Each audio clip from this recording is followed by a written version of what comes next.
Hello दोस्तों, editorial discussion में एक बार फिर से आपका बहुत बहुत स्वागत है। डेट है आज की 17 जुलाई 2025 और देख लेते हैं आज हमारे पास में कौन कौन से आर्टिकल्स हैं जिन्हें हम डिस्कस करेंगे। देखो, आज हमारे पास में टोटल 3 आर्टिकल्स रहने वाले हैं। पहला आर्टिकल तो हम डिस्कस करेंगे कि कैसे हम शिपिंग को डीकार्बोनाइज कर सकते हैं और उसमें इंपॉर्टेंट रोल प्ले कर सकता है इंडिया। तो ऐसे में डीकार्बोनाइजिंग शिपिंग, ग्लोबल शिपिंग, ठीक है, उस आर्टिकल को डिस्कस करेंगे।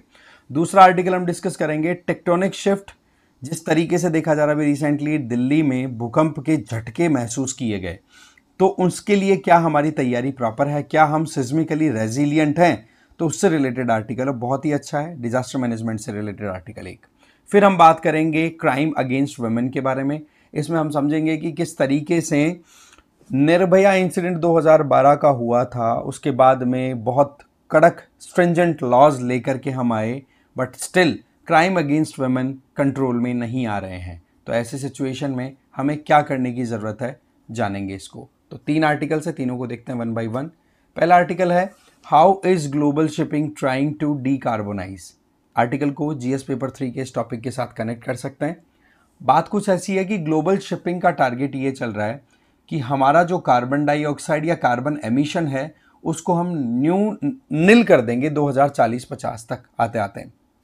तो यहाँ पर भारत के लिए बहुत सारी अपॉर्चुनिटीज़ है, क्योंकि हमारे यहाँ पर जो रिन्यूएबल एनर्जी बेसिस पर जो इलेक्ट्रिसिटी प्रोडक्शन है उसको हम बढ़ावा दे रहे हैं, और उसी के आधार पर जो रिन्यूएबल फ्यूल कॉन्सेप्ट पे हम बात कर सकते हैं, जैसे कि हम मेथनॉल हो गया, बायोफ्यूल हो गया, तो उसमें हम एक्सप्लोर करेंगे ना। तो जहाँ आज हम फॉसिल फ्यूल को इंपोर्ट करते हैं, वहीं पर रिन्यूएबल फ्यूल को हम एक्सपोर्ट करके इकोनॉमी को भी बूस्ट कर देंगे और एक रिलायबल पार्टनर के तौर पे नजर आएंगे दुनिया में।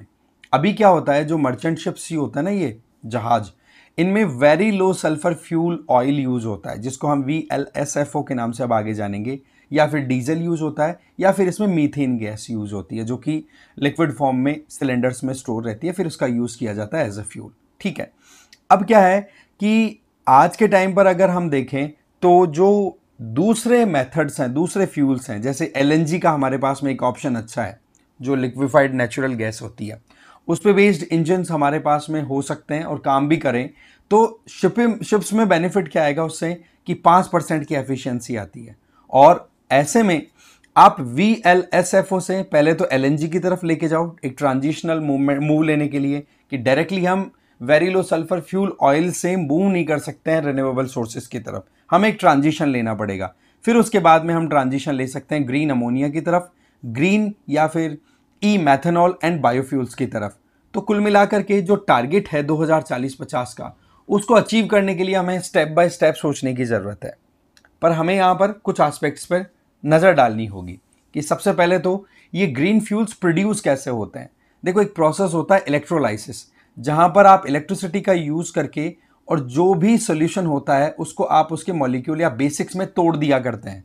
तो ऐसे में पानी का जब इलेक्ट्रोलाइसिस होता है तो उससे आप हाइड्रोजन प्रोड्यूस कर सकते हो, और वही फिर बाद में ग्रीन हाइड्रोजन कहला जाएगी, अगर जो इलेक्ट्रिसिटी आपने यूज की है वो रिन्यूएबल एनर्जी के बेसिस पे प्रोड्यूस है, फॉर एग्जांपल सोलर एनर्जी या फिर विंड एनर्जी, राइट। तो ये रिन्यूएबल पावर का एक अच्छा सोर्स है। बट हाइड्रोजन को डायरेक्टली यूज करना अभी शिप्स में पॉसिबल नहीं है, क्योंकि एक तो बहुत ज्यादा वॉलेटाइल फ्यूल है, जल्दी से आग पकड़ने वाला है। दूसरा, इसको स्टोर करना, ट्रांसपोर्ट करना और इसके अकॉर्डिंग फिर इंजिन के डिजाइन करना, ये अभी नियर टाइम में पॉसिबल नहीं है। क्यों? क्योंकि जो शिपिंग सेक्टर है ना, ये बड़ा, एक कहता है ना कि बड़ा ही कंजर्वेटिव है, जल्दी से अपने आप को अपडेट करने की तरफ नहीं जाता है। तो ऐसे में ग्रीन हाइड्रोजन की तरफ डायरेक्ट जाना ऑप्शन नहीं है। तो क्या किया जाए? ऑप्शन है फिर ग्रीन अमोनिया का। ग्रीन अमोनिया बनाने का तरीका है कि जो आपने हाइड्रोजन प्रोड्यूस की थी, ग्रीन हाइड्रोजन, उसको नाइट्रोजन के साथ रिएक्शन कर दो, आपकी ग्रीन अमोनिया बन जाएगी, जो कि ग्रीन हाइड्रोजन के कंपैरिजन में ज्यादा स्टेबल है। तो इस पे हम रिलाई कर सकते हैं। गवर्नमेंट लगातार अमोनिया प्रोडक्शन को बढ़ावा देने पे काम भी कर रही है, क्योंकि आपको ध्यान होगा कि हम फर्टिलाइजर के लिए जो नेचुरल गैस की रिक्वायरमेंट होती है, वो हम मोर और लेस इंपोर्ट के आधार पर ही हमारी रिक्वायरमेंट पूरी करते हैं। तो फर्टिलाइजर प्रोडक्शन के लिए जो अमोनिया है, वो अगर हम इस तरीके से प्रोड्यूस कर लेंगे NH3, ठीक है, इस तरीके से प्रोड्यूस कर लेंगे ग्रीन हाइड्रोजन और नाइट्रोजन की रिएक्शन करा के, तो हमारे 2 टारगेट्स पूरे होते हैं। एक तो ये जो ग्रीन शिपिंग को हम प्रमोट करना चाह रहे हैं, और दूसरा हमारी जो फर्टिलाइजर नीड्स हैं वो भी हम पूरी कर लेंगे। तो गवर्नमेंट इस तरफ काम कर रही है ऑलरेडी, इंडिया की बात करें। फिर आता है ग्रीन मैथनॉल। इसमें देखो ग्रीन हाइड्रोजन को आप कार्बन डाइऑक्साइड के साथ में रिएक्शन करा दो। मतलब ये कि सीमेंट इंडस्ट्री हो या स्टील इंडस्ट्री, वहां पर आपको ध्यान है कि कार्बन का कंटेंट होता है, कार्बन डाइऑक्साइड प्रोड्यूस होती है, तो उस कार्बन डाइऑक्साइड को आप कैप्चर करो और फिर उसको फिर ग्रीन हाइड्रोजन के साथ में रिएक्शन करवा दो। इससे फिर आउटकम के तौर पर आपको ग्रीन मैथनॉल मिल जाएगा और उसका हम यूज कर सकते हैं फ्यूल के तौर पर शिपिंग में। तो ये फ्यूल कैसे प्रोड्यूस हो सकते हैं वो हमने मेथड्स देखे। अब बात करते हैं किस मेथड को या किस फ्यूल को हम ज्यादा प्रेफरेंस दे सकते हैं। देखो मैंने बताया कि शिपिंग इंडस्ट्री बहुत ज्यादा कंजर्वेटिव है, नई टेक्नोलॉजीज को बहुत धीरे धीरे अपने अंदर अडॉप्ट करते हैं। तो अमोनिया के हिसाब से अगर इंजन बनाने की बात करें तो ये तो बहुत नई बात है। तो सवाल ये आता है कि फिर 3 फ्यूल्स की हमने बात की, उनमें कौन सा फिर अच्छा है। हाइड्रोजन को हमने डिस्कार्ड कर दिया, अमोनिया के लिए हमारी तैयारियां अच्छी नहीं है, तो ऑप्शन है ग्रीन मैथनॉल। क्या है कि कार्बन डाइऑक्साइड जो इंडस्ट्री से कैप्चर हो रही है उसको हाइड्रोजन, ग्रीन हाइड्रोजन के साथ में कंबाइन करो और बनाओ आप अपना प्रॉपर ग्रीन मैथनॉल, और फिर उसको आप यूज करो जो आपका फ्यूल ऑलरेडी चल रहा है उसके साथ में ब्लेंड करके, मिक्स करके, और धीरे धीरे स्विचिंग करा दो। इसमें एक बेनिफिट क्या होता है कि जो एग्जिस्टिंग इंजन है या फिर जो फ्यूल सिस्टम है पूरा, उसमें आपको ज्यादा चेंजेस करने की जरूरत नहीं अगर आप ग्रीन मैथनॉल यूज करते हो, क्योंकि एग्जिस्टिंग फ्यूल सिस्टम आपको पता है VLSFO है, लो सल्फर कंटेंट वाला जो फॉसिल फ्यूल है वो, राइट। तो ऐसे में इसकी जगह ग्रीन मैथनॉल यूज करोगे तो ज्यादा आपको चेंजेस करने की जरूरत नहीं होगी सिस्टम में। तो ये एक बेनिफिट है। दूसरा बेनिफिट ग्रीन मैथनॉल का कि आप लिक्विड फॉर्म में ग्रीन मैथनॉल को स्टोर कर सकते हो, एग्जैक्टली वैसे जैसे कि नॉर्मली या कन्वेंशनल फ्यूल को शिप्स में स्टोर करके रखा जाता है। दूसरा, टेम्परेचर भी आपको ज्यादा कोई रेगुलेट नहीं करने की जरूरत है, जो नॉर्मल एम्बिएंट टेम्परेचर है वहां पर आप रख लो। तो कहने का मतलब LNG हो, अमोनिया हो या फिर ग्रीन हाइड्रोजन हो, इनके बजाय यहां पर अभी के टाइम पे प्रॉमिसिंग ऑप्शन दिख रहा है, that is green methanol. Clear है ये बात।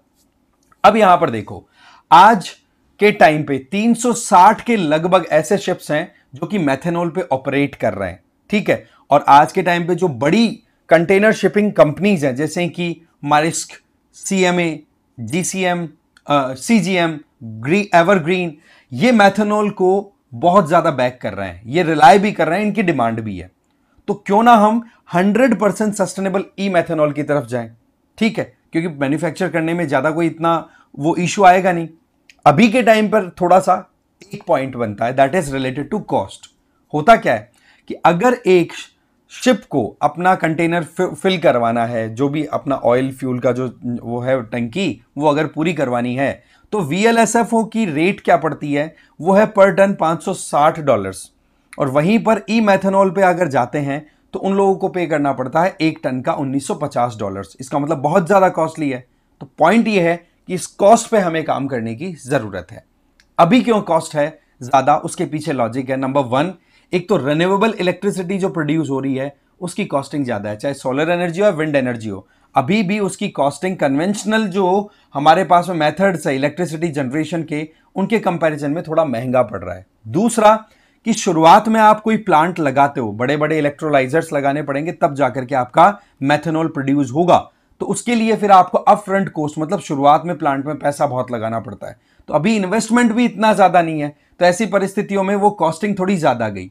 रही सही में आज की डिमांड की बात करें तो बताया जा रहा है कि मैथनॉल की डिमांड 2028 तक 14 मिलियन टन को क्रॉस कर देगी। बट रियलिटी क्या है, सप्लाई की अभी व्यवस्था हमारे पास में अगर बन पा रही है तो वो 11 मिलियन टन है। इसका मतलब सप्लाई और डिमांड में हो गया एक गैप, डिमांड ज्यादा हो रही है तो ऑटोमेटिकली प्राइसेस और बढ़ने का डर है। तो इस तरीके से एक तो इनपुट कॉस्ट ज्यादा हो रही है आपकी, और दूसरी आपकी डिमांड ज्यादा है, इस वजह से प्राइसेस थोड़ी ज्यादा है। तो ऐसे में फिर अपॉर्चुनिटीज एक्सप्लोर करने का पूरा मौका है।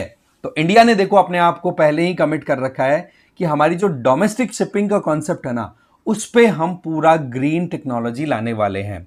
हम डोमेस्टिक कंटेनर शिप्स हैं, जो मर्चेंट शिप्स होते हैं इंटरनली, जो या फिर हमारे कोस्टल एरिया में ही ट्रेड कर रहे हैं अलग अलग स्टेट्स में, तो हम वहां पर तैयार कर रहे हैं ग्रीन फ्यूल बंकरिंग पॉइंट। इसका मतलब वो पॉइंट या एक तरीके से रिफ्यूलिंग स्टेशंस फॉर शिप्स हम तैयार कर रहे हैं, जिनमें एक तो मैं बताऊं आपको तुतिकोरिन वाला जो चिदम्बरम पोर्ट है, एक कांडला पोर्ट हो गया गुजरात वाला, यहां पर हम ऑलरेडी इस पे काम कर रहे हैं। गवर्नमेंट ऑफ इंडिया इस बात को लेकर के बिल्कुल दूसरे कंट्रीज के साथ एंगेज करने में भी कमी नहीं छोड़ रही है। जैसे कि सिंगापुर है, आपको पता है स्ट्रेट ऑफ मलक्का वाले रीजन में लोकेटेड है, और वहां पर से दुनिया का एक बहुत बड़ा चंक, ट्रेड का चंक पास होता है। और बताया जाता है सिंगापुर जो है वो ग्लोबल शिप फ्यूलिंग का जितना अमाउंट होता है ना, उसमें 1/4 तो केवल सिंगापुर में होता है। तो आप सोचो 25% तक वहां पर शिप्स हैं वो रिफ्यूलिंग करवाते हैं, वहां पर अपना फ्यूल लेते हैं। तो ऐसे सिचुएशन में हम सिंगापुर के साथ एंगेज करें, फायदा क्या होगा कि हम लोकली मैन्युफैक्चर करके मेथनॉल को और फिर एक्सपोर्ट कर दें सिंगापुर को। इससे क्या होगा, एक्सपोर्ट भी बढ़ेगा और हमारी जो रिक्वायरमेंट है वो भी पूरी हो जाएंगी। तो इंपोर्ट पर जो डिपेंडेंसी है fossil fuel point of view से वो भी रिड्यूस हो जाएगी। फिर आ जाओ आप सिंगापुर की बात करें, सिंगापुर खुद फ्यूल को एक ग्रीनर मैनर में डेवलप करने की कोशिश कर रहा है, तो खुद कमिटेड है, तो हम क्यों ना एंगेज करें। सिंगापुर तो खुद अभी टेंस ऑफ मिलियंस, मतलब टारगेट अच्छा खासा है सिंगापुर का, ठीक है। फिर आ जाओ इंडिया की बात करें, आज हमारे पास में जमीन, एक्सपर्टीज, सोलर पावर, इन सारी चीज, सोलर पावर में हम अच्छा खासा एक्सपेंड कर चुके हैं। तो हमारे पास में जो एक रिन्यूएबल एनर्जी की कॉस्टिंग का जो हमने बात की थी उसका तो सोल्यूशन है। फिर हमें चाहिए इनपुट के लिए जो दूसरी रिक्वायरमेंट्स है, चाहे फिर वो हाइड्रोजन हो और आपकी कार्बन डाइऑक्साइड हो, तो उसके लिए हमारे पास में सप्लायर्स हैं। हमारे यहां पर आयरन स्टील इंडस्ट्री अच्छी खासी ऑपरेट कर रही है, सीमेंट इंडस्ट्री भी अच्छी ऑपरेट कर रही है। तो हम कार्बन डाइऑक्साइड फ्रॉम इंडस्ट्री वहां से लेकर के आप बताओ ग्रीन फ्यूलिंग को इंश्योर कर सकते हैं कि नहीं दुनियादारी की को। तो इन चीजों को बस केवल स्ट्रीमलाइन करने की जरूरत है। कैसे कर सकते हैं, जो चैलेंजेस हैं वो देखो, सोलर पैनल और इलेक्ट्रोलाइजर्स ये दो इंपॉर्टेंट है। अभी देखा जाए तो हम ग्रीन हाइड्रोजन को जनरली इंपोर्ट करते हैं, तो ऐसे में हमें एक तो ग्रीन हाइड्रोजन प्रोड्यूस करने की कैपेबिलिटी खुद की डेवलप करनी होगी। आज हमने जो ग्रीन हाइड्रोजन प्रोड्यूस करने में जो इनपुट की रिक्वायरमेंट है, that is renewable energy based produce electricity, उसमें हमने बहुत अच्छा काम किया है। जैसे 2014 से 2025 के बीच में हमारी सोलर कैपेसिटी 2.82 गीगावाट से बढ़कर के 105 गीगावाट तक बढ़ गए। आप सोचो इससे कितना बेनिफिट हो रहा है, इनपुट की रिक्वायरमेंट आपकी यहां से पूरी हो सकती है। दूसरा, हम बात करते हैं कि भाई इन्वेस्टमेंट एकदम प्रॉपर आए, तो देखो सोलर एनर्जी में जिस तरीके से इन्वेस्टमेंट को हमने अट्रैक्ट किया है, जिसमें हमने क्या किया है, सोवरेन गारंटी दी है। मतलब सरकार ने यह कहा है कि जो भी इन्वेस्टर सोलर पैनल या सोलर इकोसिस्टम को डेवलप करने में अगर इन्वेस्टमेंट करता है, कोई भी कंपनी या कोई भी इंडिविजुअल, तो उनको बिल्कुल भी डरने की जरूरत नहीं है। इंडियन गवर्नमेंट आपको गारंटी दे रही है, आप तो और काम करो। तो आप सोचो कि गवर्नमेंट की गारंटी के बेसिस पे कौन इन्वेस्ट नहीं करेगा। और इवन गवर्नमेंट की गारंटी के बेसिस पे कुछ इन्वेस्टमेंट होता है ना, तो वहां पर आपका जो लोन है या इन्वेस्टमेंट है उस पर आपका बर्डन जो है वो कुछ मतलब 4% से भी कम के ऊपर चला जाता है। जनरली आप लोन लेकर के आओ बैंकों से 9%, 10% के लगभग पड़ेगा, और वहीं पर आपको इन्वेस्टर मिल रहे हैं और वहां से इजी थोड़ा लोन मिल जाए, या फिर जो इंटरनेशनली इंस्टीट्यूशंस काम कर रहे हैं जो ग्रीन एनर्जी को बढ़ावा देना चाहते हैं, अगर उनसे हम लोन लेते हैं तो सस्ते में लोन मिल जाता है। तो आप ये जो इनपुट कॉस्ट थी उसको भी आप रिड्यूस कर सकते हैं। ये अचीवमेंट करने का तरीका सोवरेन गारंटी, गवर्नमेंट की guarantee, offtake assurance, that means कि प्लांट लगे उससे पहले ही जो प्रोडक्ट है उसकी खरीदारी का एग्रीमेंट हो जाए कि भाई खरीदने वाले पहले तैयार हैं, ये चीजें, और सप्लाई चेन सपोर्ट जो हम लोकली इन चीजों को इंश्योर कर दें, तो फिर अपने आप ही हमारी लोकल डिमांड्स और एक्सटर्नल डिमांड्स को हम फुलफिल कर सकते हैं बाय एक्सपोर्टिंग द प्रोडक्ट। ठीक है, तो ये चीजें हैं, यहां पर गवर्नमेंट को लीड रोल प्ले करना चाहिए, और गवर्नमेंट सोलर पैनल में ऑलरेडी कर रही है, तो इसी चीज को तो हमें आगे बढ़ाना है। हमें और थोड़ा सा ग्रीनर एस्पेक्ट में काम करने की जरूरत है, ग्लोबल शिपिंग को डिकार्बनाइज करना है, तो गवर्नमेंट की सपोर्ट यहां पर इंपॉर्टेंट रोल प्ले कर जाती है। इंटरेस्ट रेट वाला मामला मैं ऑलरेडी आपको समझा चुका हूं। नेक्स्ट बात करें तो बात आती है फाइनेंशियल इंस्ट्रूमेंट्स की।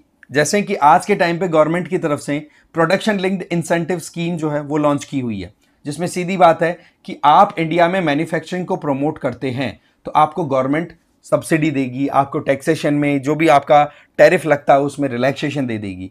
तो जो चीजें हैं उनको गवर्नमेंट अपनी तरफ से बना रही है, एक तरीके से कंड्यूसिव एनवायरनमेंट बनाया जा रहा है।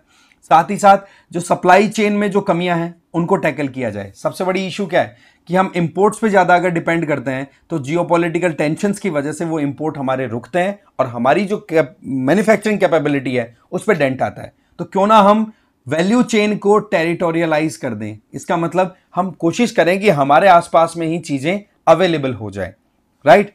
इसके अलावा carbon capture utilisation and storage incentives, इसमें सिंपल है कि जो कार्बन ऑलरेडी एमिट हो चुका है उस कार्बन को कैप्चर करो और उसी को फिर यूज करके हम बना सकते हैं मैथनॉल।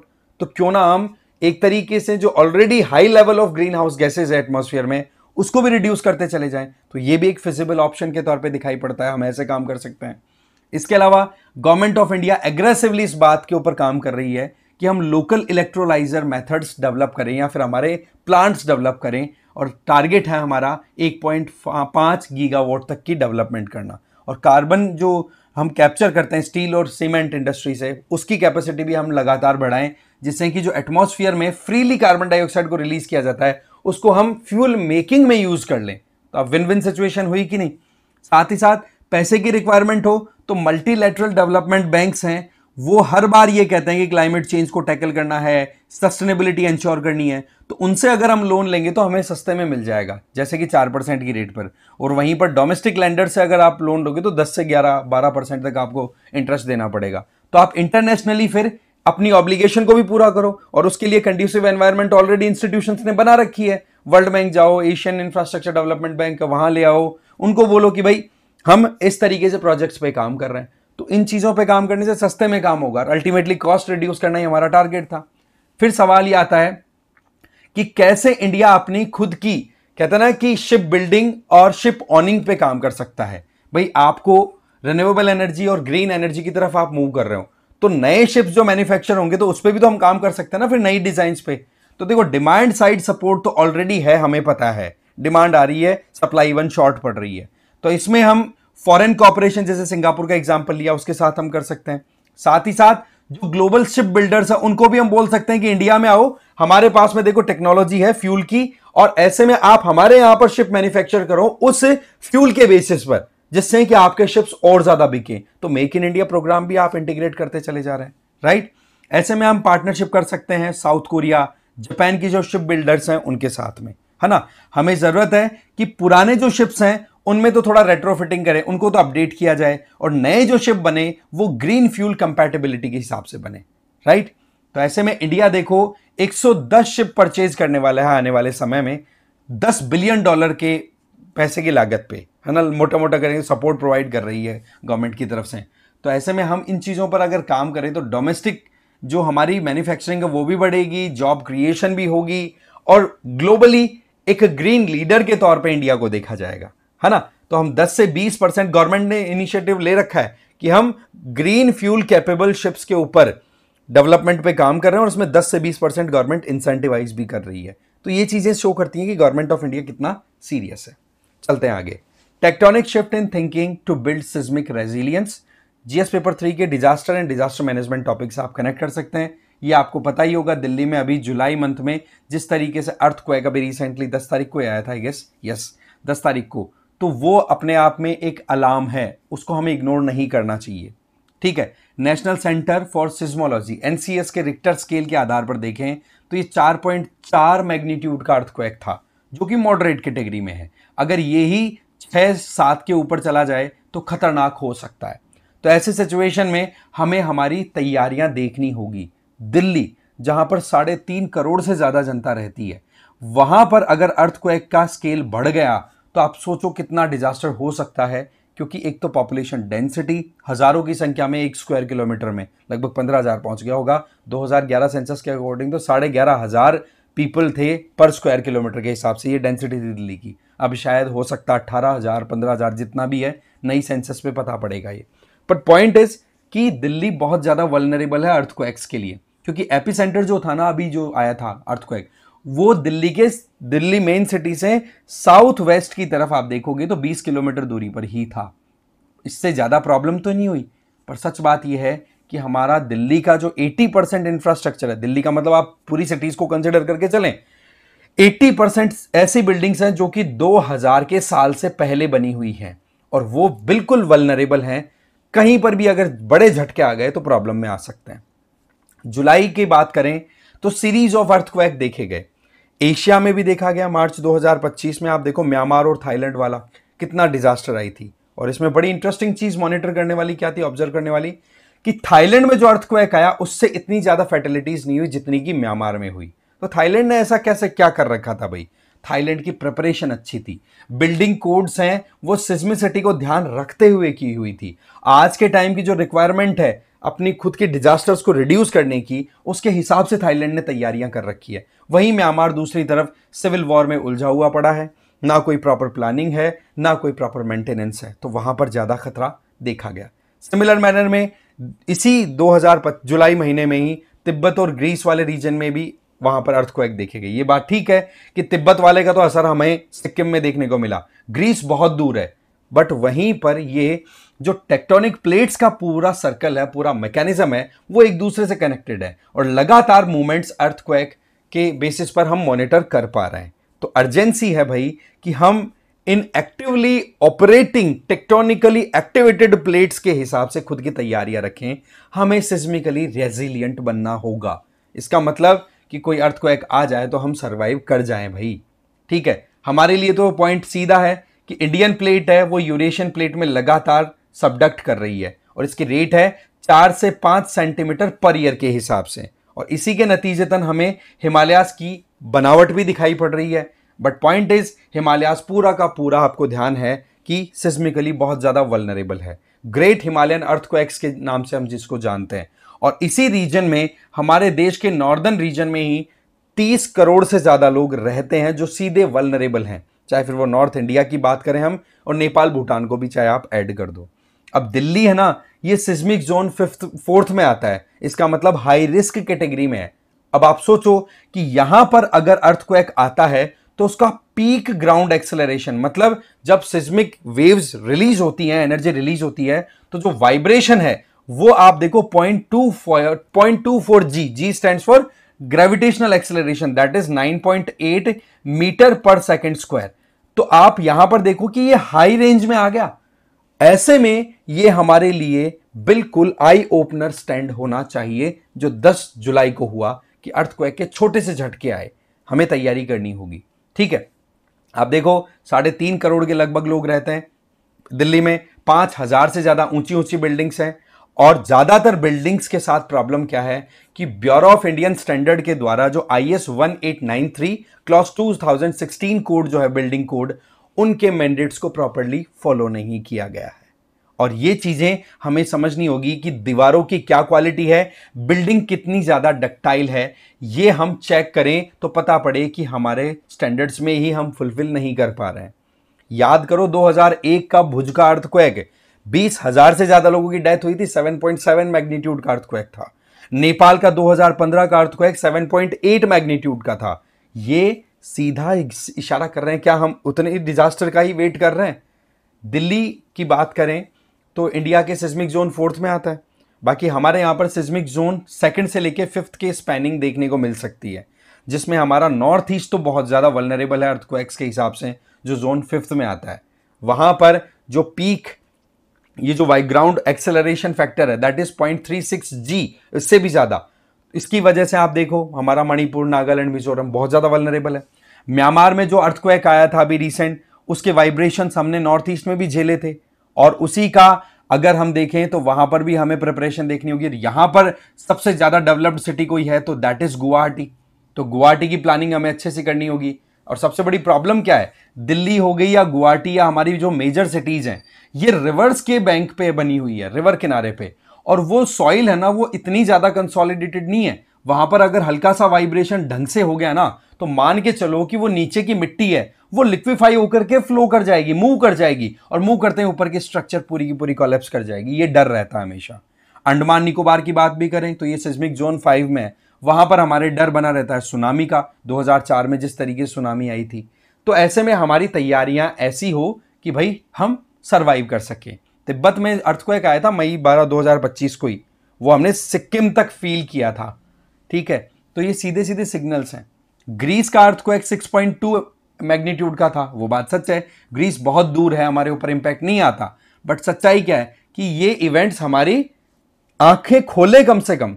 हमारा दिल्ली का हाल क्या है, रैपिड अर्बनाइजेशन, पुरानी स्ट्रक्चर हो रही है, लिक्विफैक्शन प्रोन सॉइल है, मैंने बताया कि आप रिवर यमुना के बैंक पे बनी हुई सेटल्ड जो सॉइल है उस पे आप बना करके बैठे हो बड़े बड़े मकान, तो झट से एक वाइब्रेशन आया सब मामला बिगड़ जाएगा।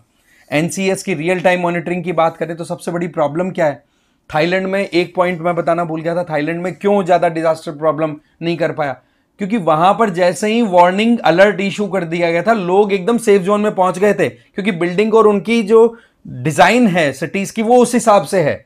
वहीं दूसरी तरफ हमारे यहां पर वार्निंग अगर रिलीज भी कर दी ना, तो लोग फिर उसके बाद में एक्शन नहीं लेंगे, अरे यार ये ऐसे ही वार्निंग आ गई, तो ऐसे में फिर बाद में मौका नहीं देता, अर्थक्वेक आ जाता है। तो बैंकॉक वाला मैंने ऑलरेडी आपको बताया, उन्होंने अपनी फ्लैट स्लैब कोलैप्स होने के बावजूद, आप सोचो कि सीधी की सीधी छतें नीचे गिरी थाईलैंड में, फिर भी इतना डिजास्टर नहीं आया जितना कि म्यांमार में आया।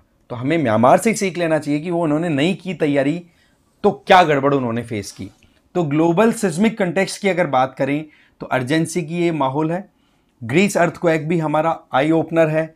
इसी के अलावा जो एंडीज माउंटेन रेंज वाले जो कंट्रीज हैं, या फिर कहूं कि साउथ अमेरिकन प्लेट और पैसिफिक प्लेट का जो एक कॉलिजन जोन है, वहां पर जिस तरीके से अर्थक्वेक आ रहे हैं वो हमें सीधा सिग्नल देते हैं कि हम भी तैयारी प्रॉपरली करें। हमें हिमालयन सिस्मिक गैप को अंडरस्टैंड करने की जरूरत है। आप कांगड़ा में देखो 1905 में खतरनाक अर्थक्वेक आया, फिर नेपाल में आया पूरा 100 साल के बाद में बड़ा अर्थक्वेक। तो इसी तरीके से अब नेक्स्ट अर्थक्वेक कब आएगा इसकी कोई प्रेडिक्शन नहीं लगाई जा सकती है, क्योंकि ये इंटरनली बहुत लार्जर स्केल पे मूवमेंट के बेसिस पे हमें वाइब्रेशंस देखने को मिलते हैं। ठीक है, तो सिस्मिक कोड जो है बिल्डिंग कंस्ट्रक्शन और इनसे रिलेटेड, उस पर हमें रिलाय करना होगा। क्या किया जा सकता है सोल्यूशन के तौर पे? नंबर 1, जो पुरानी बिल्डिंग्स हैं उनमें स्टील जैकेटिंग की जाए, उनकी रीइंफोर्समेंट कराई जाए कि हाँ भाई जो भी टूटी फूटी चीजें हैं उनको हम प्रॉपर रिपेयर दें। ठीक है, इसके अलावा जो फाउंडेशन है मकानों का, जो डीप नींव जिसको बोलते हैं, वो गहरी करवाने की हमें जरूरत है। गुवाहाटी में भी हम देखें तो सिस्मिक 5 में आता है, वहां पर भी ये जो 2016 का कोड है या कंप्लायंस है BIS कोड का, उसको नहीं देखा जा रहा है। तो वहां पर जरूरत है कि आप नदी का जो फ्लड एरिया जो रीजन है वहां पर आप कंस्ट्रक्शन को रोकें, है ना। अगेन वही बात, जो पुराने मकान है उनको रेट्रोफिटिंग करवाएं, है ना, और community disaster response teams develop करने की जरूरत है। भुज भी वहां पर भी थोड़ा सा फ्रेजाइल इकोसिस्टम है, गुवाहाटी का भी हमने देखा है, दिल्ली का भी, ऐसे हर एक सिटी में हमें ध्यान देने की जरूरत है। दिल्ली डेवलपमेंट अथॉरिटी की बात करें तो उनके द्वारा कंप्लायंस चेक्स को देखा जाए कि भाई जो आपने कोड डेवलप किए हैं बिल्डिंग मैन्युफैक्चरिंग से रिलेटेड, उनको कोई फॉलो कर रहा है कि नहीं कर रहा तो फिर पेनल्टी दी जाए जिससे सीरियसनेस आए। इसके अलावा हम दुनियादारी से भी बहुत कुछ सीख सकते हैं। बैंकॉक वाला मैं ऑलरेडी बता चुका हूं, वहां पर कंक्रीट की स्ट्रेंथ, मकान बनाया जाता ना तो 30 MPa से लेकर के 40 MPa, इसका मतलब बहुत ज्यादा स्ट्रांग वहां पर मकानों की कंस्ट्रक्शन कराई जाती है ना। कहते ना कि हाँ भाई कितना बजरी के कंपैरिजन, सैंड के कंपैरिजन में सीमेंट कितना मिक्स किया है, वो रेशियो आपको वहां पर बहुत स्ट्रांग मिलेगा, राइट। इसके अलावा जबकि ये थाईलैंड है ना, ये ज्यादा सिस्मिक एक्टिविटी वाले रीजन में नहीं आता है और हम तो ज्यादा एक्टिविटी वाले में हैं, तो ऐसे में हमें थोड़ा सा अलर्ट रहने की जरूरत है। इसके अलावा म्यांमार का केस हम देख चुके हैं, तो क्यों ना हम कच्छ में जो डिजास्टर झेल चुके हैं उसके हिसाब से तैयारी करें। कच्छ में अगर कुछ किया जाए ढंग का, मतलब as per the requirement of to tackle the seismic events, तो ऐसे में 50,000 करोड़ का इन्वेस्टमेंट हमारे वहां पर जरूरत है, जहां पर पूरी जो पुरानी बिल्डिंग्स हैं उनको रेट्रोफिट किया जाए और नई बिल्डिंग्स के ऊपर प्रॉपर काम किया जाए। इसके अलावा इंडिया ज़्यादा डिले को अफोर्ड नहीं कर सकता है, हमें समय रहते हुए स्ट्रिंजेंट एनफोर्समेंट, कानून की कड़ी इंप्लीमेंटेशन, पब्लिक एजुकेशन और इंफ्रास्ट्रक्चर को प्रॉपरली डेवलप करें जिससे कि हम रेजिलिएंट बन सकें। एजुकेट करना ज़रूरी है सभी सिटीजन्स को कि यहाँ पर आप ऐसी बिल्डिंग प्रैक्टिसेस को फॉलो करें जिससे कि अर्थक्वेक आए तो पहली चीज़ तो बिल्डिंग गिरे ना, और अगर कोई डैमेज हो भी जाए तो वहाँ से इवैक्यूएट करना आपको आसान हो, इस तरीके की बिल्डिंग बनाने की कोशिश करें। भुज डिजास्टर हमारे लिए एक बहुत ही गंदा लेसन है। ऐसे में हम छोटे मोटे ट्रेमर्स को इग्नोर ना करें, एक प्रॉपर नेशनल डायलॉग पे काम करने की ज़रूरत है। और दिल्ली ने इस बात पर एक बार फिर से मुहर लगा दी है जो 10 जुलाई को इवेंट हुआ उससे। ठीक है, चलते हैं नेक्स्ट आर्टिकल पे। Safe havens no more on growing crime against women. इस पर्टिकुलर आर्टिकल को जीएस पेपर सेकंड के इस टॉपिक से आप कनेक्ट कर सकते हैं। महिलाओं के साथ क्राइम रुक नहीं रहा है। 2012 में निर्भया इंसिडेंट हुआ, बहुत कड़े कानून लाए गए, बट अभी भी नहीं। क्या केस है? उड़ीसा देखो या कर्नाटका, बंगाल देखो या दिल्ली, हर जगह पे महिलाओं के अगेंस्ट में वायलेंस बढ़ती चली जा रही है। यहां पर जिन स्पेसेस को हम सेफ मानते हैं, जैसे कि बेटी स्कूल गई, बेटी कॉलेज गई, या फिर महिला इन एरियाज में जाकर के अपना काम कर रही है, तो वहां पर हम सोचते हैं कि ये सेफ जगह है, टेंशन नहीं है, बट एक्चुअल में अभी क्राइम्स वहां पर भी लगातार बढ़ते दिख रहे हैं। 14 जुलाई को 20 साल की एक लड़की जो कि फकीर मोहन ऑटोनॉमस कॉलेज बालासोर उड़ीसा में पढ़ रही है, वहां पर उस लेडी ने अपने आप को खुद को आग लगा ली और 90% बर्न्स की वजह से वो इंडिविजुअल डेथ हो गई उसकी। ठीक है, बीएड स्टूडेंट थी, उसने अपने खिलाफ हो रहा जो सेक्सुअल हैरेसमेंट था, जो लगातार उसको टॉर्चर मिल रहा था, उसके लिए उसने प्रिंसिपल ऑफिस से लेकर के टॉप लेवल तक जाने की कोशिश की, अपनी बात रखी कि मेरे साथ में बहुत गलत हो रहा है। स्टिल कोई अटेंशन नहीं दी गई, तो उसने फिर बाद में आत्मदाही कर लिया, जो कि एक अपने आप में बहुत बड़ा काला धब्बा है सोसाइटी के ऊपर। आप देखो, एक टीचर है जिसका नाम है समीर साहू और प्रिंसिपल है दिलीप घोष, दोनों को अरेस्ट कर लिया, पर अरेस्ट करके अब आप क्या निकालोगे? अगर ये समय पर एक्शन ले लिया जाता जो मेन कल्प्रिट्स थे, तो जिंदगी तो बचती एटलीस्ट, पर वो ग्रीवांस रिड्रेसल प्रॉपर नहीं हुआ। इवन चीफ मिनिस्टर ऑफिस तक भी वहां पर बातचीत गई थी, पर कोई एक्शन नहीं लिया गया। बंगाल का आरजीकर केस आपको पता है, मेडिकल कॉलेज में किस तरीके से, मेडिकल हॉस्पिटल में जो केस आया था लॉ स्टूडेंट के साथ में गैंगरेप हुआ। फिर आ जाओ आप मंगलुरु में 2 लेक्चरर्स को अरेस्ट किया गया है क्योंकि वो एक स्टूडेंट को रेप कर गए। दिल्ली की बात करें तो 9 साल की लड़की के साथ में रेप और मर्डर होना, ये इंसिडेंट्स क्या हैं भाई? दिल्ली में 2012 का इंसिडेंट हुआ था ना, तो इस गजब इसके अगेंस्ट में कैंडल मार्च हो रहे हैं, प्रोटेस्ट हो रहे हैं, निर्भया वाला जो इंसिडेंट हुआ था, तब यूं लगा था कि अब वाकई में इंडिया बदलेगा, बट सच बात यह है कि ऐसा कोई नहीं है। आप देखो, ये निर्भया इंसिडेंट के बाद में 2013 में sexual harassment of women at work place 2013 ये एक एक्ट हमारे यहाँ पर लाया गया। इस एक्ट के तहत इंटरनल कंप्लेंट कमेटी स्टैब्लिश करने की बात हो रखी है कि हाँ भाई, जो भी इंस्टीट्यूशंस है वहाँ पर आईसीसी स्टैब्लिश किए जाएंगे, जिससे महिलाओं के साथ में अगर कुछ भी गलत होता है तो वो वहाँ पर अपनी प्रॉब्लम को रजिस्टर करा सकें। आप सोचो, उड़ीसा में जिस कॉलेज में ये इंसिडेंट हुआ वहाँ पर ये फैसिलिटी थी ही नहीं। अब उड़ीसा गवर्नमेंट ये कहती है कि 24 घंटे के अंदर अंदर सभी कॉलेजेस में आईसीसी स्टैब्लिश हो जानी चाहिए। तो ये जो चीज़ें हैं ये शो करती हैं कि हम कभी भी प्रिवेंटिव अप्रोच पे नहीं चलते। Prevention is better than cure, simple सी एक एस्पेक्ट में हम देखते हैं। साथ ही साथ इंस्टीट्यूशंस की अकाउंटेबिलिटी भी यहां पर डाइल्यूट होती हुई दिखाई पड़ रही है कि भाई, आप लोगों की जिम्मेदारी बनती है कि वहां पर महिलाओं की प्रोटेक्शन इंश्योर हो सके, जिससे कि वो फ्रीली अपना मैक्सिमम एफर्ट डाल सकें, अपने पोटेंशियल को एक्सप्लोर कर सकें। अभी क्राइम जो एनसीआरबी की लेटेस्ट रिपोर्ट है वो तो आनी बाकी है, बट यस, 2022 का जो रिपोर्ट है वो ये कहता है कि क्राइम अगेंस्ट वुमेन की अगर बात करें तो एब्सोल्यूट टर्म्स में 2022 में 4.5 लाख के लगभग केसेस आए थे। अब उनमें से कई केसेस तो ऐसे थे जो कि रजिस्टर ही नहीं हुए। अब आप सोचो कितना फिगर ये हो सकता है। तो ऐसे में 2021 के कंपैरिजन में ये फिगर बढ़ा 4%। और इसमें भी कहां कहां पर क्या इशू है वो देखो। मेजॉरिटी क्राइम्स अगेंस्ट जो वुमेन थे उनमें एक तो था कि हस्बैंड और रिलेटिव्स के द्वारा जो प्रॉब्लम क्रिएट की जा रही है, वो फिगर था 31.4% जितना आया था पूरा केस उसमें से। दूसरा, intent to outrage her modesty, एक लड़की को या एक महिला को इंसल्ट करना, उसकी डिग्निटी को कॉम्प्रोमाइज करना, उसकी बात करें तो वो केसेस थे 18.7% के, और रेप केसेस थे 7.1%। तो ये फिगर सीधा सीधा शो करता है कि कैसे हमारे समाज में महिलाओं के खिलाफ में अभी भी एक जो एम्पैथी होनी चाहिए, या फिर हम कहें कि एक जो सपोर्टिव मैकेनिज्म होना चाहिए, उसकी कमी है। राइट? बहुत सारे केसेस तो अनरिपोर्टेड है, ये हमें पता है। इसके अलावा सेक्सुअल वायलेंस की बात करें या जेंडर को लेकर के जो वायलेंस है, इस पर जो बात है वो होती क्यों नहीं है भाई? सवाल यह है कि इन चीजों को दबाने की क्यों कोशिश की जाती है? तू चुप रहे बेटा, तू मत बोल, नहीं ऐसा नहीं करते बेटा, गलत हो जाएगा। तो वो जो चीजें है ना, ये फिर बाद में बड़े क्राइम को एक धीरे धीरे पनाह देती रहती हैं, और फिर ऐसे इंसिडेंट्स हमारे सामने आते हैं। राइट? आज देखो, एक इंडिविजुअल की डेथ हो तब हम इतनी बातें करते हैं, बट सही मायने में जो एक प्रोटेक्टर है, चाहे फिर वो सोसाइटी एज अ होल देखें, फैमिली देखें, या फिर हमारे जो इंस्टीट्यूशंस हैं वो देखें, चाहे इंटरनल ये जो आईसीसी की हमने बात की, इनकी बात करें, इंटरनल कंप्लेंट कमेटी, तो ये इंस्टीट्यूशन ही जब एक्टिवली काम नहीं करेंगे, यही प्रेडेटर बन जाएंगे, तो आप सोचो फिर कहां प्रोटेक्शन मिलेगी एक इंडिविजुअल लेडी को। तो इन पे हमें काम करना बहुत ज्यादा जरूरी हो जाता है। तो ये अपने आप में एक आई ओपनर इंसिडेंट है, राइट। अपना ओपिनियन डेफिनेटली शेयर करना इस मामले में। बाकी इस वीडियो में इतना ही था। Thank you very much.